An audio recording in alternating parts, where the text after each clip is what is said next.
So it's just past 9:20 p.m. local time. I'm joined by German Grandmaster Rasmus Svane. Rasmus, thank you so much for joining us. You've just had an absolutely grueling marathon of a game that ended in the first Armageddon. You've triumphed. How are you feeling? I'm so happy and so relieved. I'm completely running on adrenaline. I need a few hours to calm down, I guess. Do you have a few hours to calm down? it'll be time for the Yeah, next game by then. I know.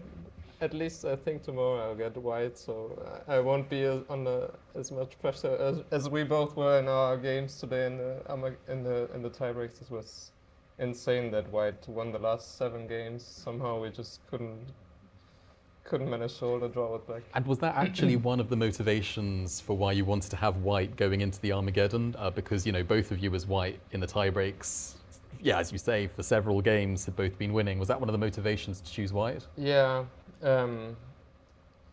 I don't know. Usually Armageddon is 5 minutes against 4, so with increments, Move 60. I bid really high. I mean, 3 minutes 13. But he also bid relatively high. Maybe he expected me to bid lower. But yeah, I wanted to play white because I just couldn't figure out what to play against him with black. He started to, in the first 2 games with black, we played some solid Italians, but then he started to play this tricky Queen E2 Spanish, which is not so good, but he has a lot of blitz experience and so on. I know that he plays his line, and yeah, I didn't know what to do against it somehow. So yeah, that's why I tried to get white. I was not sure if he would bid higher.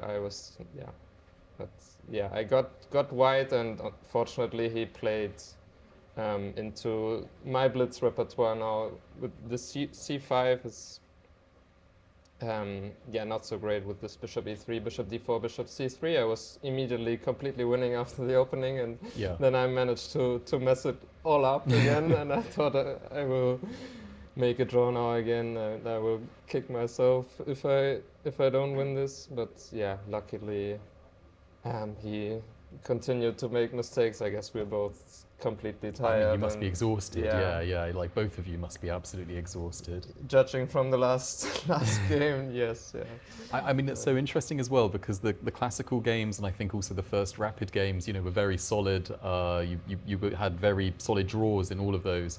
But then something changed, and you both had to start coming back against each other. There were some times where Rauf was ahead, sometimes where you were ahead. How difficult is it to find that mental resilience when you're behind in a tie break and be in a must-win situation and come through, and for that to happen 3 or 4 times in a row? Yeah, I think it helps that I have some experience in these tie breaks. So far I lost twice, but I already had 2 very long tie breaks. I lost against Cheparinov 4 years ago in the Armageddon game. Right. And against Wang Hao we played 8 draws, and I lost in the 7th blitz game or something.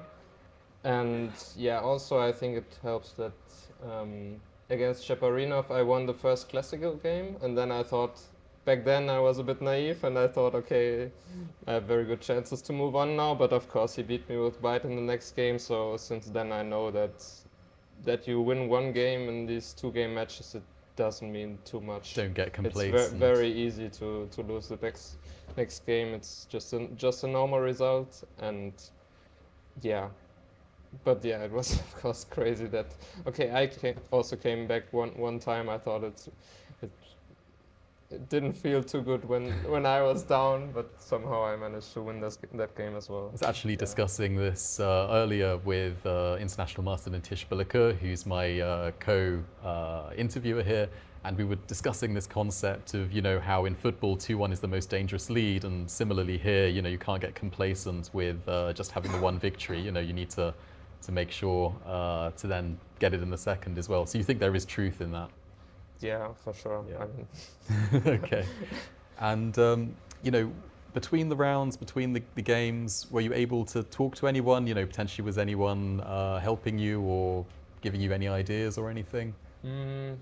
After the second rapid game and the first one, I had some time to go to the room and check what I wanted to play in the next few games. But yeah, after that, I just stayed in the playing area because the breaks weren't too long, and it was never clear when to continue. Yeah. And yeah, I didn't really talk to anybody. I was just trying to relax between the rounds and think about what to play in the next few games. Of course, your little brother, who is quite tall actually, Yes. he also has made it through to round 3. You know, will it both be happy for you? Both of you will be very happy with that? Yes, Yeah. for sure. He'll get to play Gukesh, the world champion. That will be a very special experience. And yeah, in these short matches, I guess he has very decent chances to not lose to him as well. And yeah, I will also get a very strong opponent. And yeah, a lot of the German players are also here, so I still have a lot of company to hang around with, which is always nice in these quite nerve-wracking tournaments. Absolutely perfect. And you know, if I remember correctly, you were first introduced to chess from a CD in cereal packaging. So you know, look how far you've come from that. Yes, that's a funny story that I like to tell. Very random. I don't think anybody else has that story, but yeah. No, perfect. Well, it's late. You need to eat. There are other interviewers waiting. So thank you so much for your time and best of luck for the rest of the tournament. Thank you. Thank you.